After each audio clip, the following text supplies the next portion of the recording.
기도드리겠습니다. 하나님 아버지, 오늘도 하나님의 말씀을 공부할 수 있도록 저희들에게 여러 가지 여건들을 허락해 주신 것을 감사드립니다. 주님, 유익한 시간 될 수 있도록 성령 하나님께서 우리와 함께 해 주시옵소서. 감사드립니다. 예수님의 이름으로 기도드립니다. 아멘. 지난 시간까지 우리가 어떤 것을 살펴보았냐 하면은 사도 바울이 깨달은 복음의 비밀이라는 것이 어떤 것인가 하는 것을 살펴보았습니다. 어떤 것이었어요? 그러니까 간단히 말해서 요겁니다. 그러니까 구약의 사람들은 일반적으로 어떻게 생각했냐면은 구약의 그 속죄 제사가 죄를 사하는데 실질적인 능력이 있다 이렇게 생각했죠. 그런데 사실 죄를 용서해 줄 수 있는 실제적인 속죄제사는 무엇밖에 없습니까? 예수님의 십자가밖에 없는 거죠. 예, 사도 바울이 딱 요거 깨달은 겁니다. 그래서 이제 십자가로 인해서 모든 사람이 십자가 이전이나 이후 사람이나 구원받는 것이다. 속죄 제물과 속죄 제사 이런 것들은 그냥 모형이요 그림자이다. 이런 거를 깨달았다는 것이죠. 그래서 지금 우리가 진도 나가는 것이 히브리서인데 지금까지는 마치 무슨 바울 서신 공부한 것처럼 그랬어요. 왜냐하면은 그 내용이 바울의 그 신학의 핵심이기 때문에 그렇습니다. 바울의 신학이 아니라 성경의 신구약 성경을 꿰뚫는 그게 핵심이에요. 그게 요거를 지난 시간까지 말씀드린 그거를 여러분들이 이해하시면은 신구약 성경을 하나로 꿰실 수 있는 것이고, 그걸 놓치시면은 구약 따로 신약 따로 평생 설교하실 수밖에 없는 겁니다. 자, 이제 우리가 공부했던 그 내용이 히브리서에서 어떻게 표현되고 있는가 하는 것을 살펴보도록 하겠습니다. 먼저 이제 유언이라는 것을 살펴보도록 하겠습니다. 유언. 제가 설명하면서 어떤 용어를 사용했냐면은 민법 147조에 나오는 정지조건부 법률행위라는 것을 사용했어요. 개념은 이제 뭐 다시 설명하지 않겠습니다. 그런데 성경에는 당연히 이 정지조건부 법률행위라는 단어가 등장하지 않지요. 법전이 아니니까. 그런데 그렇다고 해서 신약을 썼던 사람들이 요 정지조건부 법률행위와 관련된 그 개념 자체를 몰랐던 것은 아니에요. 그러니까 하나님께서 구약 율법을 주시면서 너네가 율법 자체를 가지고 구원받을 수 있는 것은 아니고, 율법으로는 하나님 앞에서 의롭다 하심을 얻을 육체가 없나니라고 하셨으니까 나중에 내가 내 아들을 보낼 텐데, 아들을 보내면은 아들을 통해서 비로소 너희가 구원을 받게 될 것이다 라는 것이죠. 요게 이제 정지 조건이었는데, 요런 개념 자체를 몰랐다는 것은 아니라는 것입니다. 그래서 그 신약에 나타나는 우리가 히브리서에서 찾아볼 수 있는 가장 유사한 개념, 정지조건부 법률행위와 가장 유사한 개념이 뭐냐면은 유언이에요. 유언. 자, 율법을 주시면서 내가 나중에 예수님을 보내야 너희가 구원받아 이렇게 되는 거죠. 그런데 유언이라는 게 뭡니까? 어떤 아버지가 미리 유언을 해 놓는 거예요.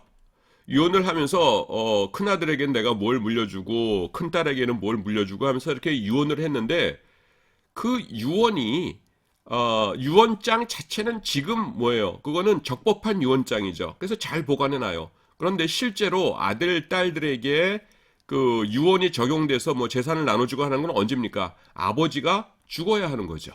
예, 아버지가 죽어야, 그러니까 죽음이라는 정지조건이 성립되어야 그 다음에 비로소 유언장의 내용이 이제 실현되는 것 아닙니까?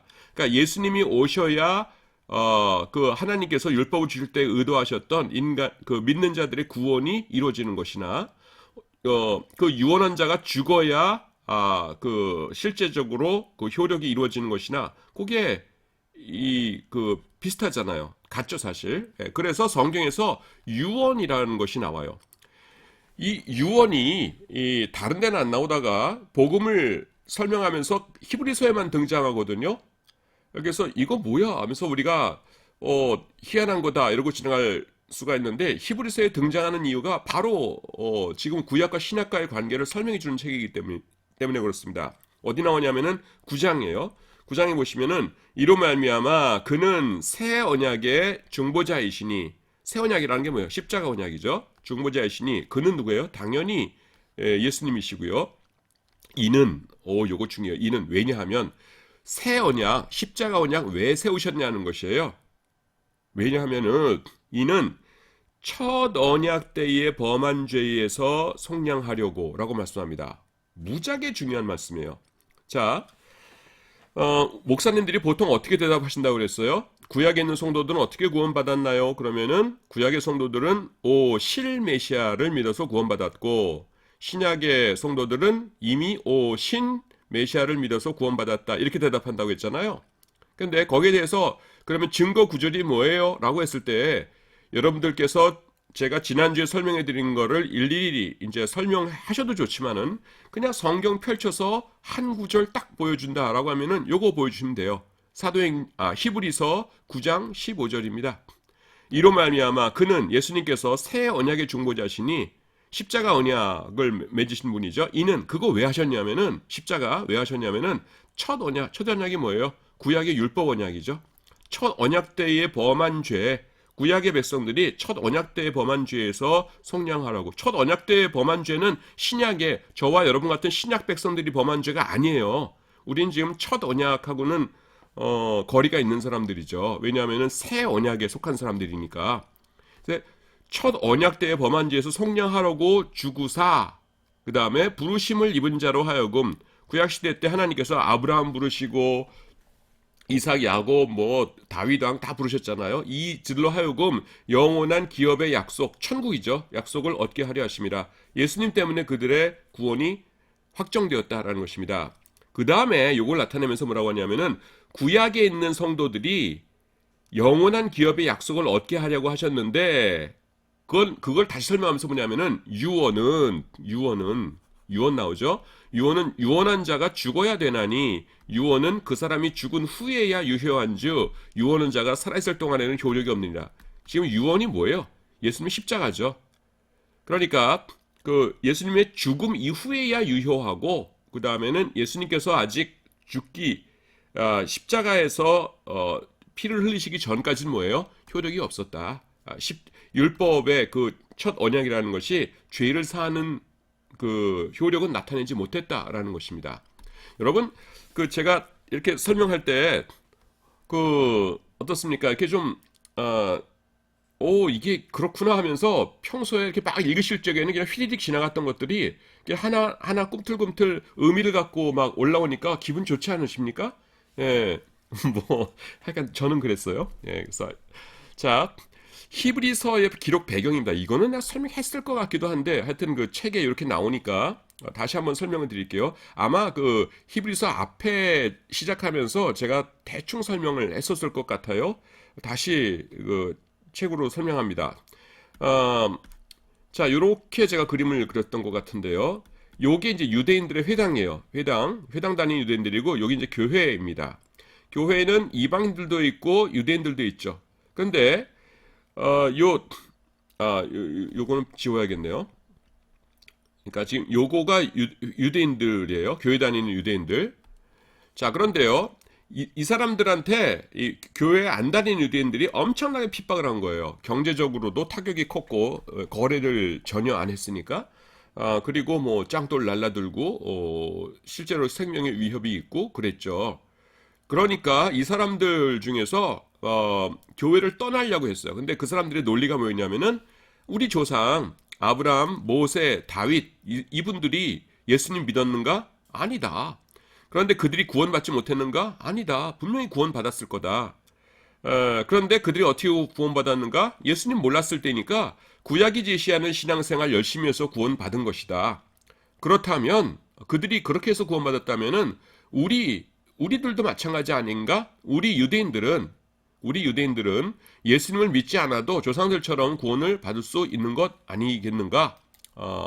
우리가 굳이 이렇게 핍박을 받아가면서 예수님을 믿을 필요는 없지 않는가? 이방인들은 하나님을 아예 조상 때부터 몰랐던 사람들이니까 예수님을 믿어야 구원을 받겠지만은 우리 유대인들에게는 조상들에게 주어졌던 율법이라는 또 다른 구원의 길이 있지 않겠는가? 당장 매일 이렇게 생각했던 거예요. 그래서 핍박이 심했던 그 유대인들에게요, 이것은 상당히 매력적인 논리였을 겁니다. 여러분 생각해 보세요. 만약에 제가 지난주까지 설명한 거 듣지 않으시고 그냥 곧장 요 부분만 읽었다고 생각해 보세요. 그러면은 여러분들도 끄떡끄떡하면서 진짜 그런 거 아닌가? 이렇게 아실 분들이 많았을 거예요. 그래서 실제로 많은 유대 기독교인들이 교회를 떠나려고 했어요. 그래서 그들이 교회를 떠나는 것을 저지하기 위해서 당신들 무슨 소리 하는 거예요? 구약에 우리 조상들 그분들이 천국 갈 수 있는 거는 예수님의 십자가 때문이요. 라는 걸 설명하기 위해서 쓴 책이 뭐라고요? 그게 우리가 지금 다루고 있는 히브리서라니까요. 그래서 히브리서는 교회를 떠나려는 유대인들에게 구약 성도들의 구원과 예수님의 십자가 사이의 관계를 설명해 주고 있어요. 그리고 대상이 히브리인들이었기 때문에 히브리서라고 불리고 있습니다. 자, 그 히브리서의 전체적인 논리는 잠시 후 이제 모든 날 마지막이라는 것과 증거 약속에 대한 논의에서 살피기로 하고요. 이제 유언에 대해서 계속해서 설명을 해보기로 하겠습니다. 여기 보시면은 유언에 대해서 말씀하시면서 조금 전에 나온 제가 설명한 부분이요. 새 언약과 첫 언약에 대해서라고 말씀하십니다. 이로 말미암아 그는 누구예요? 예수님 새 언약의 중보시니 새 언약은 뭐예요? 십자가의 언약입니다. 제가 하는 말이 아니라 성경에 나와요. 누가복음에 보시면은 저녁 먹은 후에 잔도 그와 같이 하여 이르시되 이 잔은 내 피로 세우는 뭐라고요? 새 언약이니 곧 너희를 위하여 붓는 것이다. 그러니까 히브리서서 말씀하신 요 새 언약이 뭐예요? 예수님의 십자가로 말미암는 언약이죠. 예. 그래서 첫 언약은 뭐예요? 구약 시대에 선포되었던 여러 언약을 말합니다. 그 신명기에도 언약이란 말씀 나오고 여러 군데 나오죠. 뭐. 그래서요.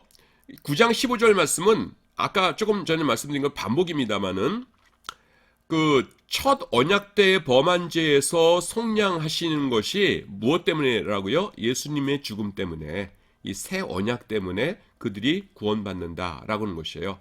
그러니까 쉽게 말해서 뭡니까? 십자가가 구약의 성도들에게 소급 적용되는 것이다. 십자가가 소급 적용되는 것이다.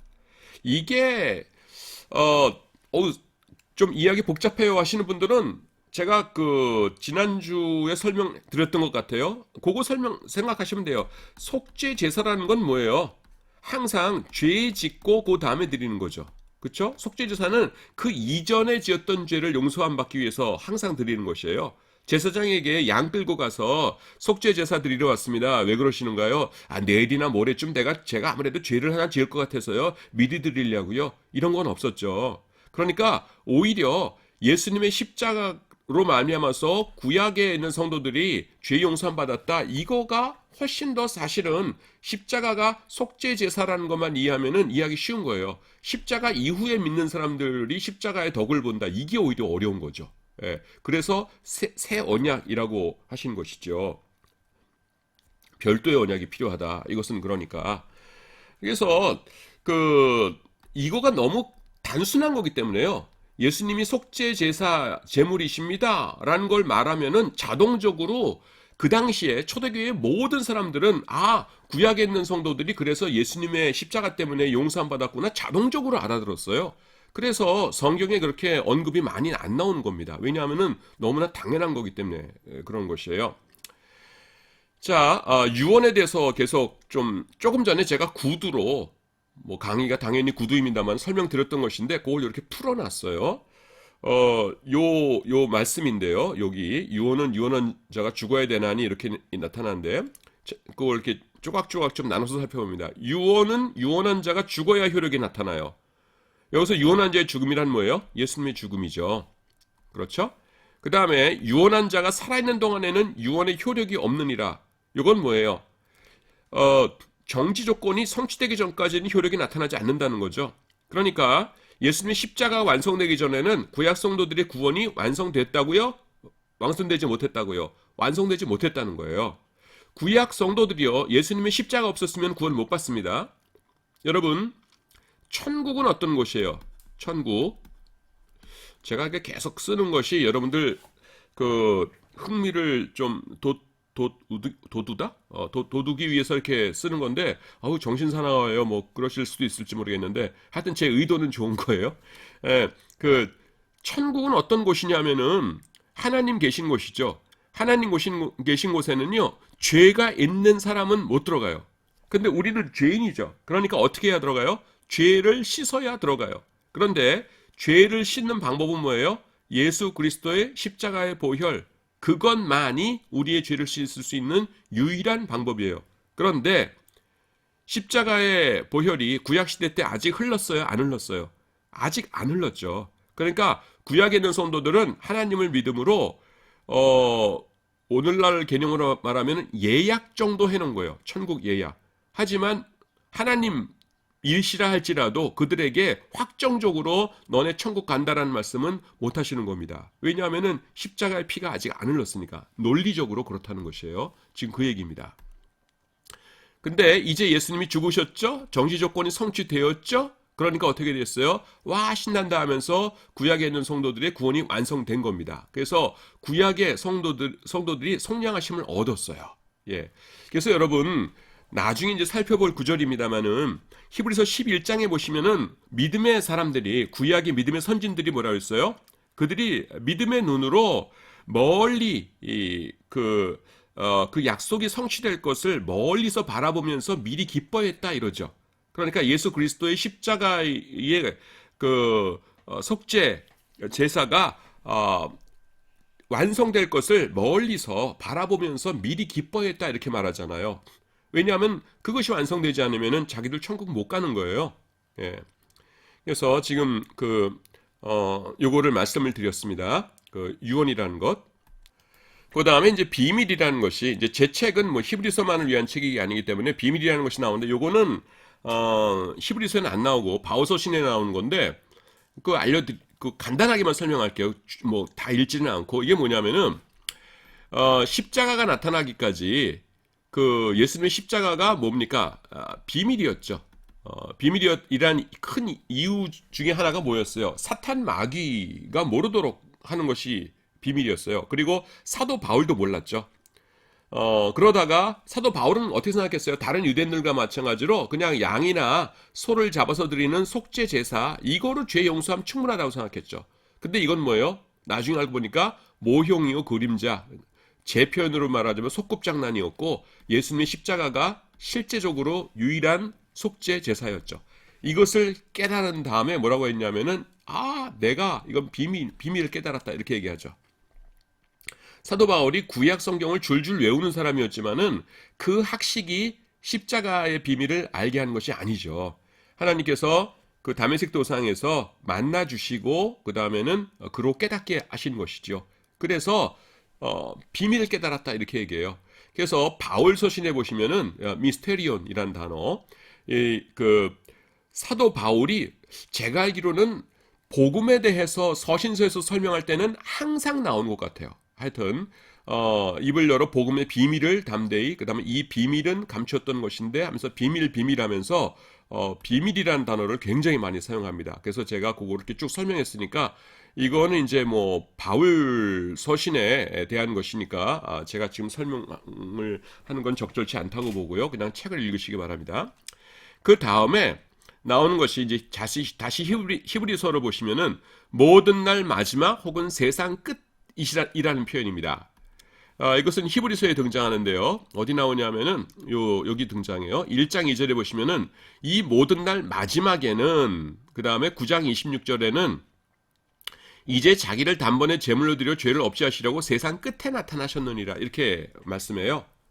예. 자, 마지막은 위에다 긋고 세상 끝에 밑에다 그니까 헷갈리실 텐데 이렇게 할까요? 예, 세상 끝에. 이게 뭐냐면은 만약에 십자가라는 것이 과거로는 소급되지 않고 십자가 이후에만 나타나는 거라면은 십자가를 세상 끝이라고 하면은 뭐예요? 엄밀하게 논리적으로 따져서 십자가 덕볼 사람이 없는 거죠. 자, 인류 역사가 이렇게 진행되고 있습니다. 근데 세상 끝에 예수님의 십자가가 나타나셨어요. 끝에. 근데 십자가 이후 사람만 십자가 덕을 본다 그러면은 아이고 지금 세상 끝인데 십자가 덕 볼 사람 아무도 없네 이렇게 되는 거죠. 예. 그거는 논리적으로 모순이죠. 근데 십자가를 모든 날 마지막이다. 세상 끝이다. 같은 표현이에요. 모든 날 마지막이나 세상 끝이나 그게 그거죠. 끝이다라는 거는 당연히 뭐를 전제로 하는 거예요? 십자가의 효과는 그 이전으로 적용된다라는 것을 전제로 했을 때 이런 표현이 가능한 것이죠. 그렇죠? 예. 그래서 어, 조금 그걸 표현한 겁니다. 지금 그 얘기예요. 사실은 9장 26절이 굉장히 중요한 것입니다. 제가 이 책도 쓰고, 그 다음에는, 여기에 대해서 이렇게 설명도 드렸는데, 굉장히 별것 아니라면 별것 아니고, 그 다음에, 제 강의 듣다 보니까 그냥 맞는 말이네 하면서 끄떡끄떡 하실 수 있는데, 사실 다른 데서는 별로 못 보신 설명일 거예요. 왜냐하면은, 제가 아마 잘 모르겠는데 뭐 다른 학교 교수님들 중에서 이런 거 가르치시는 분이 있는지 모르겠는데 아마 이건 제가 깨달아서 지금 설명드리는 겁니다. 뭐 외국책 번역한 것도 아니고요. 근데 제가 이걸 깨닫게 된 동기가 뭐냐면은 구약 율법 그다음에 복음과의 관계 이거는 뭐 그 신학자들이 항상 씨름하는 거거든요. 그러니까 저도 신약 성경을 전공하는 사람이니까 율법은 뭐고 복음은 뭐고 그 관계는 뭘까? 뭐 책도 많이 읽고 당연히 뭐 논문들도 많이 읽고 씨름을 했겠죠. 근데 이걸 전체를 하나를 이렇게 쫙 그 꿰어주는 어떤 그런 거를 얻지 못해가지고 이렇게 답답했었어요. 그래서 뭐 많이 율법에 대해서도 복음에 대해서 읽어갈수록 이렇게 조금씩 깨달음은 많아지는데 이 전체를 신약 전체를 쫙 관통하는 뭐가 없을까 이렇게 하는데 잘 없었어요. 그러다가 그냥 성경을 읽는데 제 간증이라고 할까? 그냥 제 얘기입니다. 히브리서 9장 26절을 읽는데 세상 끝이라는 표현이 보이는 거예요. 세상 끝에 나타나셨느니라. 근데 이게 이상했어요. 뭐냐면은 예수님의 십자가가 있은 다음부터 뭐 십자가가 있은 다음에 몇십 년 후에 히브리서가 쓰여졌겠죠? 근데 히브리서가 쓰여질 때가 세상 끝이 아니거든요. 지금 최소한 뭐요? 2000년이 흘렀거든요. 히브리서 쓸 때부터 지금까지. 근데 왜 세상 끝이라고 하셨을까? 그 자유주의 신학자들은 이걸 아주 간단하게 설명해요. 자유주의 신학자들 그 주석 써놓은 거 보면 뭐라고 하고 있냐면은 히브리서를 쓴 사람은 예수님의 재림이 아주 가까운 줄 알았다. 자기 당대의 예수님이 재림하실 줄 알았다. 그래서 자기가 쓰고 있는 히브리서를 쓰고 있는 이 당시를 세상 끝, 이 모든 날 마지막이라고 이렇게 표현한 것이다. 이렇게 얘기를 하는 거예요. 쉽게 말해서 깨달음이 없었다는 거죠. 그 사람은. 그래서 앞으로 최소한 2000년이나 더 세상이 지속될 것이다라는 걸 몰랐다는 거예요. 그래서 이렇게 써놨다 그러는데 저는 그걸 못 받아들이는 게 있는 거예요. 그런 설명을. 왜냐하면은 우리는 뭐를 믿습니까? 고린도후서 3장 16절이요. 뭐예요? 모든 성경은 하나님의 감동으로 된 것으로 교훈과 책망과 바르게 함과 의로 교육하기에 유익하니 아멘. 모든 성경은 뭐로 기록됐어요? 하나님의 영감으로 기록된 것이거든요. 그러니까 성령 하나님이 성경의 저자세요. 그런데 성령 하나님께서 히브리서가 기록된 다음에도 최소한 2000년 동안 세상에 계속될 걸 모르셔가지고서는 실수하셔가지고서는 그때를 세상 끝이라고 하셨겠어요? 그건 아니거든요. 그래서 이게 도대체 뭐지 하면서 궁리하는데 제가 지난 시간과 오늘 말씀드리는 십자가의 의미 있잖아요. 정지조건부 법률행위 뭐 이런 거 이거가 갑자기 머릿속에 전광석화처럼 떠오르는 겁니다. 그리고 요거를 가지고서는 봤더니만은 이 율법과 복음과의 관계나 제가 그동안에 이렇게 막 이 구절이 뭐지 하면서 이렇게 이를테면 조금 전에 말씀드렸던 사도 바울이 왜 비밀 이러지? 비밀이 뭐가 그렇게 중요한데? 이러면서 이런 것들이 한꺼번에 다 꿰어지는 거예요. 그래서 저한테는 이 9장 26절이 굉장히 좀 중요한 구절입니다. 요게 뭐냐 하면은 그래서요 하나님께서 이제 구원을 시작하셨죠. 아주 뒤로 보면은 아담과 하와에게 가죽옷을 지어 입히실 때부터 또는 이제 좀 조직 신학적으로 좀 중요한 것을 따지면은 모세를 통하여서 율법을 주실 때부터 하나님께서 이제 구원 계획을 쭉 하셨는데 그 플랜이 언제 맞췄냐 하면은 십자가로 인해서 뭐예요? 완전히 마무리된 거죠. 그래서 요거를 아마 끝이라고 그러셨을 거예요. 지금 뭐 성령 하나님 그 디모데후서 아까 디모데후서라고 제가 맞게 말했겠죠? 고린도후서라고 안 그랬겠죠? 예. 그래서 지금 이제 25절과 26절을 다시 좀 설명드리도록 하겠습니다. 십자가와 여기서는 뭐냐면은 사람들이 드렸던 속죄 제사와 십자가에 대해서 설명하고 있어요. 요거를 대조적으로. 그래서 그 속죄 제사는 어떻습니까? 제사를 이렇게 드리면은 제사를 드리면은 그 전에 지은 죄 잠깐 용서만 받는 거죠. 그리고 제일 장기적으로 용서만 받는 제사가 뭐였어요? 7월 10일 그 사람들 달력으로. 왜 그 사람들 달력이라고 그러냐면은 유대인들 달력이 여러분 음력입니다. 뭐 우리나라에서 사용하던 그 음력과는 달라요. 그런데 하여튼 음력이에요. 근데 중동 지방 사람들이 맨날 달 보고 다녔으니까 당연히 음력을 썼겠죠. 그래서 그 사람들 달력으로 7월 10일이 대속죄일이죠. 대속죄일. 그래서 욤 키푸르라고 하는데 대속죄일이라고 해봤자 뭐예요? 그 이전 1년이죠. 그래서 요런 겁니다. 그러니까 구약 시대 때 속죄 제사와 그 다음에는 예수님의 십자가를 대조하면서 이렇게 얘기하는 거예요. 뭐냐면은 여러분 폭탄 있죠. 폭탄이 종류가 여러 개입니다. 제일 간단한 폭탄이 뭐예요? 수류탄. 그러니까 저도 이제 육군 병장 제대인데요. 별 얘기를 다 하네요.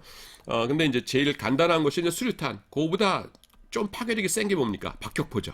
박격포도 이제 있지만 하여튼 82mm 박격포 같으면 수류탄보다 조금 더 세고 요새는 120mm 박격포까지 있습니다. 지금 여자분들은 이제 상을 찌푸리실 텐데 남자들은 이제 군대 얘기 나오면 갑자기 얘기가 길어져요. 옛날 추억들이 생각나가지고 그 다음에 이렇게 쭉쭉쭉쭉 하다가 나중에 뭐예요? 제일 센 거가 수소폭탄까지 있는 거죠. 조그만 그 수류탄부터 제일 센 수소폭탄까지 이렇게 나오죠. 그런데 속죄제사라는 건 뭐냐면은 여기 그냥 폭탄 터지면 이렇게 요만큼 터졌단 말이에요. 요만큼. 근데 십자가는 뭡니까? 십자가라는 이 핵 수소폭탄 이건 뭐냐면은 그냥 온 세상의 죄를 다 사실 수 있는 믿는 자의 십자가 이전과 이후에 죄를 다 사실 수 있는 엄청난 위력을 갖고 있다는 말입니다. 역사 전체를 덮는 위력을 갖고 있다는 것이에요. 그래서 지금 히브리서에서 도망가려는 사람들이 구약을 자꾸 그 구약의 속죄제사 이거면 되지 않아요? 그러니까 속죄제사 그거 수류탄 같은 거예요 하면서 예수님의 이거가 훨씬 더 센 겁니다라고 하면서 이제 그거를 지금 비교하고 있는 장면입니다. 그 대제사장이 해마다 기껏해야 그 기간이 1년이죠. 다른 것의 피로써 성소에 들어간 것 같이 자주 자기를 드리려고 아니하실지니 만약에 예수님의 십자가도 욤 키푸르에 드렸던 그러니까 구약 시대 때 제사 중에서는 제일 센 게 그 1년에 걸쳐 가지고서는 효력을 발휘했던 이 대속죄 일의 제사예요. 지난 1년간의 모든 죄를 용서해 주소서 이거였으니까요. 그게 제일 셌거든요. 근데 예수님의 십자가도 그 정도였다면은 매년 오셔가지고 한 번씩 죽어주셔야겠죠. 매년. 그런데 그러니까 그리하면 예수님 십자가가 그 정도 효력밖에 없었다면은 그가 세상을 창조한 때부터 자주 고난을 받았어야 할 것이로되 1년에 한 번씩 이제는 자기를 단번에 딱 한 번에 제물로 드려 죄를 없이 하시려고 세상 끝에 나타나셨느니라 이렇게 말씀합니다. 그래서 지금 그 유대인들에게는 뭐예요? 지금 구약에 있는 성도들 어떻게 구원받은 거야? 이거잖아요. 그러니까 세상 끝에 나타나신 예수님으로 말미암아서 그들 다 구원받은 거야. 지금 이렇게 이야기하고 있는 것입니다. 25절과 26절 상반절은요. 예수님의 십자가를 통해 유익을 얻게 될 자들이 누구인지 보여주고 있어요. 지금 여기 나타나는 그림들이 뭐예요? 대제사장 어쩌고, 그 다음에는 피로써 성소에 들어가면 어쩌고, 그 다음에 창조한 때부터 자주고난을 받고 어쩌고, 요 말씀들이 하는 거 뭐예요? 신약이에요, 구약이에요? 당연히 구약이죠. 그러니까 십자가의 대상에 누가 있다고요? 구약의 성도들이다라는 것입니다. 이 말이 암시하는 것은 예수님의 십자가로 인해 구원을 얻게 될 자 중에는 구약 시대의 성도들이 포함되어 있다라는 것입니다. 예. 그 다음에 증거와 약속입니다. 이게 굉장히 중요한 것이에요. 제가 다시 한번 좀 말씀을 드릴게요. 다시 한번 말씀드린다는 게 뭐냐면은 히브리서의 전체 얼개를 좀 말씀드릴게요. 얼개. 요게 11장이 있고요. 짝대기 두 개가 아니라 지금 숫자 쓴 거예요. 11장. 그래서 마지막 13장까지 있는데 1장부터 이제 10장에 걸쳐 가지고서는 그 이론적인 설명을 쭉 합니다. 조금 전에 우리가 9장 알아봤잖아요. 또 이제 10장에는 뭐가 나오냐면은 이 황소와 염소의 피가 죄를 없이 하지 못한다. 뭐 이런 말씀 나오고요. 그래서 그 4절이네요. 10장 4절. 이는 황소와 염소의 피가 능히 죄를 없이 하지 못함이라. 이렇게 말씀하세요. 그러니까 그것들은 모형과 그림자이다. 그러니까 제 표현인데 저는 이것이 상당히 이해하기 오히려 더 쉽기 때문에 이 표현을 많이 쓰는데 속국장난이다. 저는 이렇게 표현을 해요. 속국장난이다. 그러니까 예수님의 십자가만이 참된 속죄제사이다. 근데 당신들이 참된 속죄제사인 예수님을 거부하면서 구약으로 간다고? 구약 시대로 가겠다고? 그런 식으로 하나님 섬기겠다고? 구약에 있는 성도들 결국 누구 때문에 구원받은 것인데? 예수님 때문에 구원받은 것인데? 이렇게 10장까지 설명을 쭉 해요. 그 다음에 11장이 뭐냐면은 1장부터 10장까지 설명한 것을 전체를 요약해가지고서는 다시 한번 확실하게 정리를 해준 겁니다. 그게 11장이고요. 그 다음에 이론적인 얘기 끝났으면은, 그 다음부터는 13은 뭐냐면은, 그렇다면은 구원받은, 예수 그리스도 때문에 구원받은 당신들은, 우리는 어떻게 살아야 하는가 하는 것을 말씀하세요. 그래서 12장이 시작이 어떻게 돼요? 이러므로 이렇게 되죠. 자, 당신들이 이 모든 것을 이론적으로 잘 알았으므로 이러므로 우리에게 구름같이 둘러싼 허다한 증인들이 있으니 하면서 모든 무거운 것과 얽매기 쉬운 죄를 벗어버리고 인내로써 우리 앞에 당한 경주를 경주하며. 이건 뭐예요? 우리가 죄 짓지 말고 어떻게 살아야 되냐 이런 거 말씀하시죠. 13장 첫 절은 어떻게 시작돼요?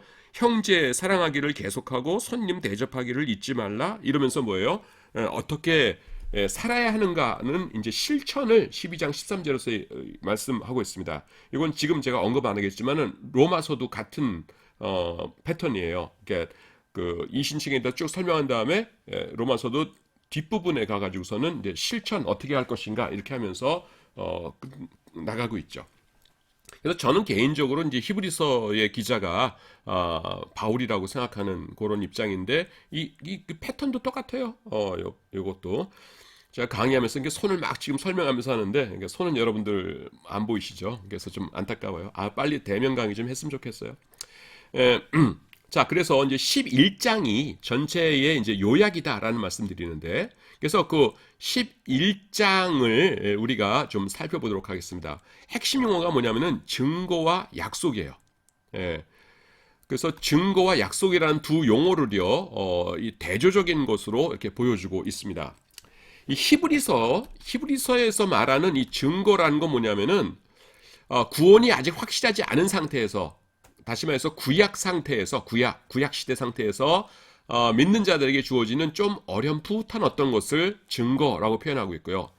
약속은 뭐냐면은 구원이 아주 확실하게 보장되어 있어서 있는 상태에서 주어지는 확언을 말해요. 그래서 하나님께서 약속, 너는 천국 갈 거야. 이렇게 하시는 거예요.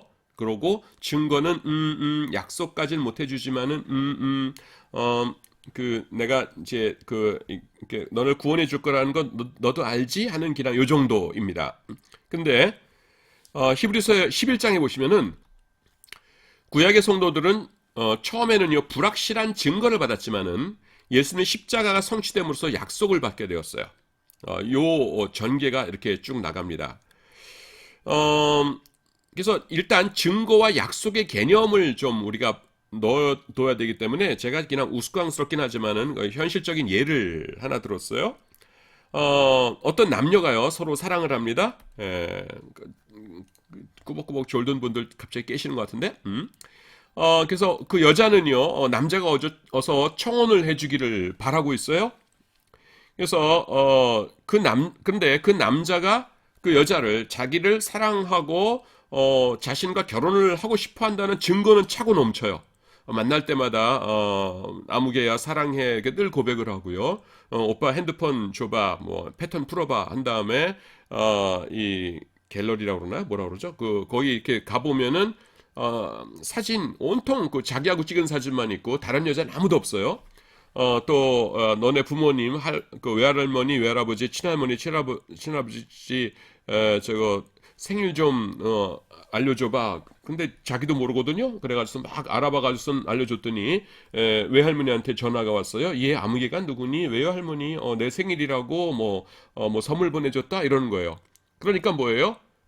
자기랑 결혼하고 싶어 한다는 증거는 확 차고 넘치는 거죠. 근데 우리 몇 월 며칠 날 결혼하자라는 약속은 안 해주는 겁니다. 약속. 그래서 여자가 서운해하고 있어요. 그러던 어느 날 남자가요 여자를 멋진 해변으로 데려갑니다. 뭐 정동진이라고 해두죠. 그 하루 종일 막 이렇게 잘 논 다음에 저녁이 되었을 적에 여자를 정면으로 바라보더니 이제 청혼을 합니다. 그 여자는 당연히 예스 하죠.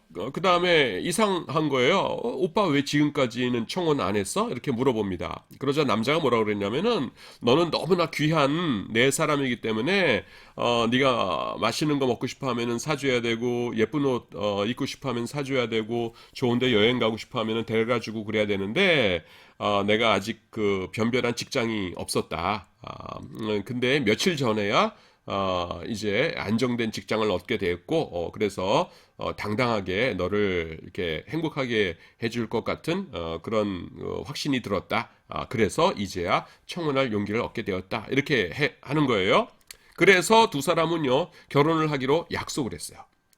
자, 증거와 약속의 개념 여러분 무슨 말인지 아시겠죠? 그거 이해하시라고 제가 이렇게 생뚱맞은 그 예를 드는 겁니다. 약속을 내년도 5월 셋째 주에 우리 교회에서 결혼하자 하면서 약속은 하기 전에도요, 이 오빠가 언젠가는 나한테 청혼해서 나랑 결혼할 거야라는 증거는 많았어요. 하지만 확실한 약속은 아직 없었죠. 그게 증거와 약속 개념이에요. 그런데 히브리서 11장을 보시면은요, 11장이 이렇게 돼 있는데 1절이 있고 맨 끝에가 이제 38절, 39, 40 이렇게 되어 있거든요. 근데 앞에 1, 2절에서는 뭐라 그러냐면은 선진들이 이로써 증거를 받았느니라 이렇게 말씀해요. 뭐 히브리서 11장 1절은 다 외우시죠? 믿음은 바라는 것들이 실상이요 보지 못하는 것들의 증거니 선진들이 이로써 증거를 얻었느니라. 여기 보시면 무슨 단어가 나와요? 증거 나오죠. 그 다음에 39절 보시면 뭐라고 나오냐면 이 사람들은 지금 어떻게 되냐면은 이 사람들이 나오니까 1절, 2절이 있고요.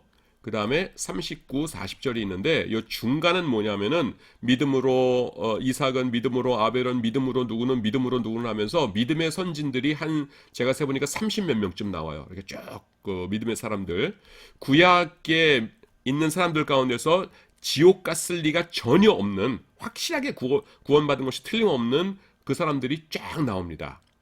그래서 2절에서는 지금 증거라는 단어가 나오고요. 선진들이 선조들이죠. 이로써 증거를 얻으니라고 한 다음에 39절에 보시면은 이 사람들은 다 믿음으로 말미암아 증거를 받았으나 약속을 받지 못하였으니 이렇게 나와요. 근데 제가 참 안타까운 게 지금 개역 한글판 옛날 성경이죠. 요거는 약속이라고 제대로 번역을 해놨는데 개역 개정판은 뭐라고 되어 있냐면은 여러분들 지금 읽고 있는 성경이에요. 이건 뭐냐고 하면 약속된 것이라고 해놨어요. 근데 그러니까 저는 이렇게 읽으면은 보니까 차이가 나네 하고선 그러면 뭐 어떻게 하겠어요? 원어 보는 거죠. 원서는 뭐 되어 뭐냐면 에판겔리아입니다. 한 단어예요. 그러니까 약속이 맞아요. 예.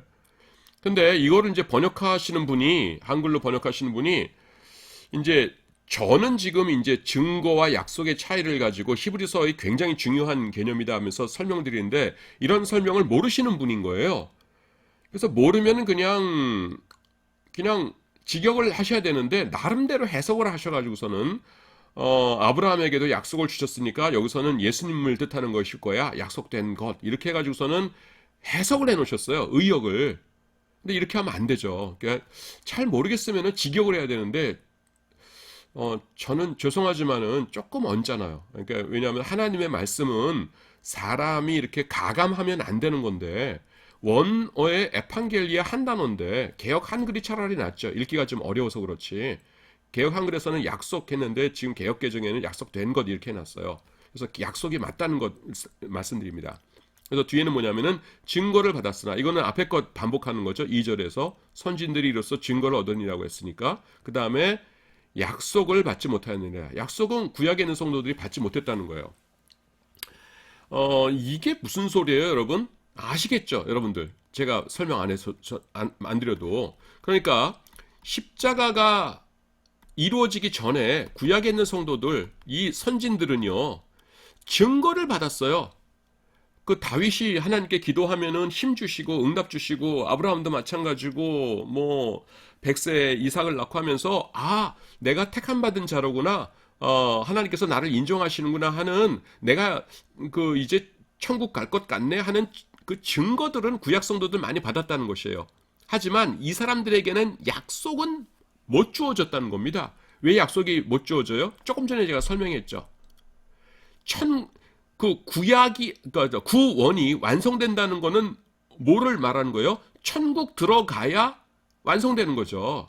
천국 직전까지 가는 거는 구원이 아니에요. 아직 천국 안에, 하나님 계신 그 천국 안에 들어가야 구원이 완성되는 거잖아요. 그런데 천국 안에 들어가려면은 조건이 뭐예요? 죄 씻음 받아야 돼요. 죄에 있는 사람은 천국 절대로 못 가요. 그런데 인간의 죄가 씻겨질 수 있는 유일한 방법이 뭐예요? 예수 그리스도의 십자가의 보혈. 예수 그리스도의 십자가의 보혈 외에는 없어요. 사도행전 4장 12절. 다른 이로서는 구원을 얻을 수 없나니 천하 인간의 구원을 얻을 만한 다른 이름을 우리에게 주신 일이 없음이니라. 아멘. 근데 구약시대 때 예수님의 십자가의 피가 흘렀어요? 안 흘렀어요? 아직 안 흘렀어요. 그러니까 아직 아무리 하나님이시라고 할지라도 구약 성도들에게는 기껏 주실 수 있는 것이 무엇이었다? 증거였다. 그리고 그들에게는 무엇은 주시지 못하였다? 이 사람들은 다 믿음으로 말미암아 증거를 받았으나 무엇은 받지 못하였다? 약속은 받지 못하였다. 이렇게 말씀하는 거예요. 이해가 되십니까? 지금 이게 지금 해석이 이거여야 되는데, 지금 그걸 잘 모르시니까 약속된 것 이렇게 뭐 아무 의미 없이 이렇게 번역을 해 놓으셨어요. 그래서 지금 그 얘기를 좀 해놨습니다. 제가 약간 언짢게 말씀드려서 죄송하긴 한데, 하여튼 뭐 제 입장에선 그래요. 그러니까 성경은 그냥 좀 잘 모르면 문자적으로 해놓는 게 저는 좋다 이렇게 봅니다. 그 다음에 이 약속은요, 구약에 있는 사람들은 이 약속을 받은 자들이 아니에요. 그래서 히브리서 11장 13절에 보시면은 이 사람들은 구약의 그 성도들이죠. 다 믿음을 따라 죽었으며 잘 믿고 죽었어요. 약속을 받지 못하였어요. 여긴 또 약속이라고 그냥 놔두셨더라고요. 약속을 받지 못하였을 때 어떻게 했다고요? 그것들을 멀리서 보고 환영하며 몇백 년 후에는 예수님이 오셔가지고 이 약속이 실현될 거야 라고 하면서 그것을 보면서 환영했다라는 것입니다. 그래서 성령 충만했던 사람들은 언젠가는 완전한 약속이 주어질 것을 멀리서 바라보면서 기뻐했다는 것입니다.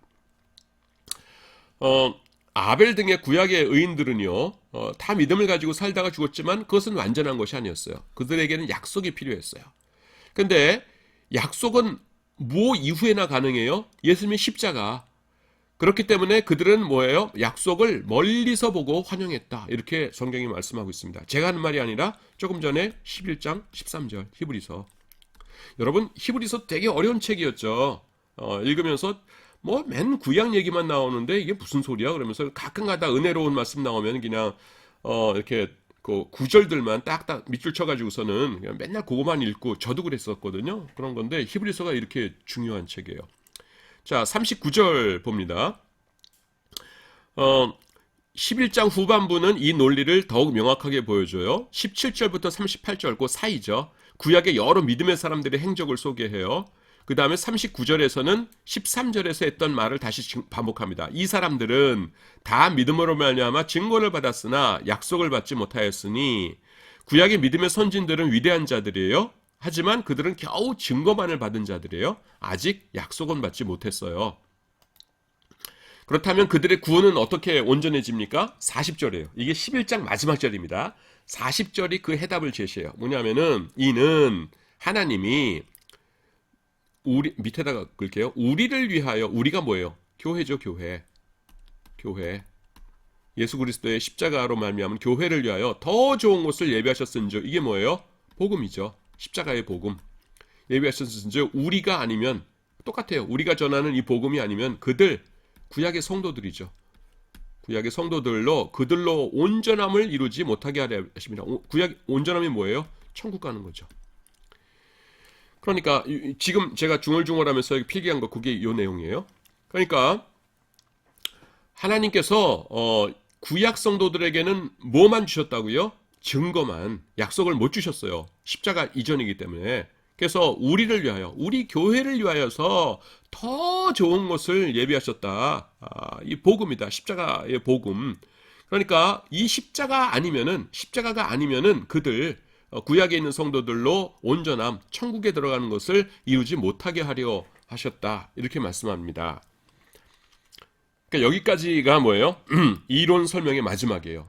이걸 제대로 이해했다면은 하나님, 예수님을 믿는 유대인들이 회당으로 돌아갈 수 있어요, 없어요? 못 돌아가는 겁니다. 예, 그래서 지금 히브리서의 결론이 뭐냐면은 결론을 제가 정리를 해놨으니까 이거를 같이 읽어보죠. 히브리서의 주된 수신자는 어떤 사람이냐면은 동족인 유대인들로부터 핍박을 받고 있던 유대 기독교인들이었어요. 그러니까 교회 다니는 유대인들이었어요.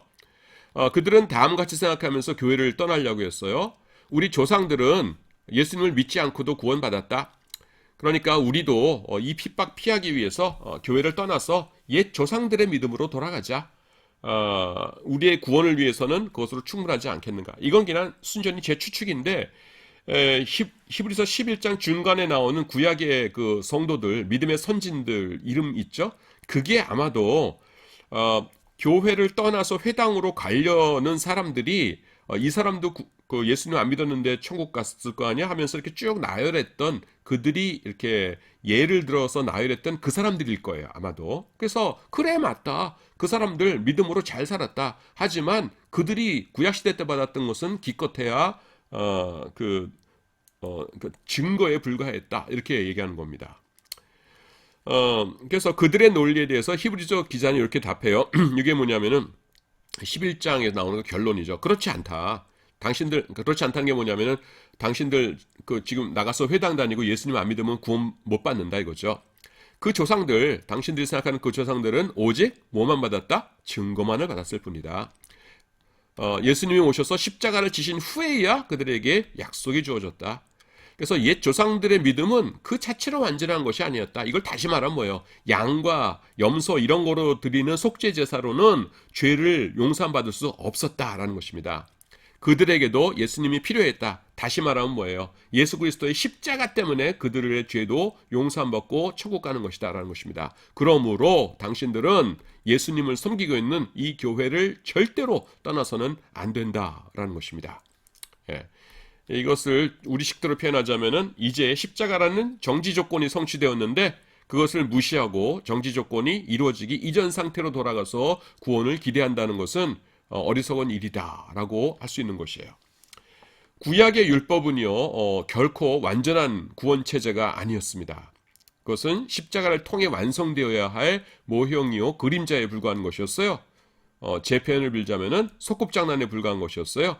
히브리서 기자는요 이 증거와 약속의 대조를 통해서 그것을 설명해주고 있습니다.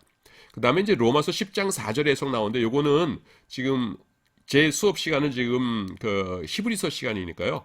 바울 서신에 속한 것은 건너뛰기로 하겠습니다. 갈라디아서도 중요한 것이긴 한데 그냥 보시고요. 여기 그냥 읽기만 하고 지나가면은 때가 참에 하나님이 그 아들을 보내사 여자에게서 나게 하시고 율법 아래에 나게 하신 것은 예수님께서 세상에 태어나셨죠. 근데 누구를 속량하신다고요? 율법 아래에 있는 자들을 속량하시고, 속량이라는 게 구원의 같은 말이죠. 십자가로 누구를 속량하신다고요? 율법 아래에 있는 자들, 구약시대의 성도들을 포함하는 개념이에요. 율법 아래에 있는 자들. 신약시대 성도들은 율법 아래에 있다고 안 그러죠. 그래서 갈라디아서도 이제 이 개념을 설명한다라는 것입니다. 그래서 지금 요 부분은 조금 중요하기 때문에 이제 다음 시간에 설명을 하도록 하겠습니다. 자, 여러분 수고하셨습니다.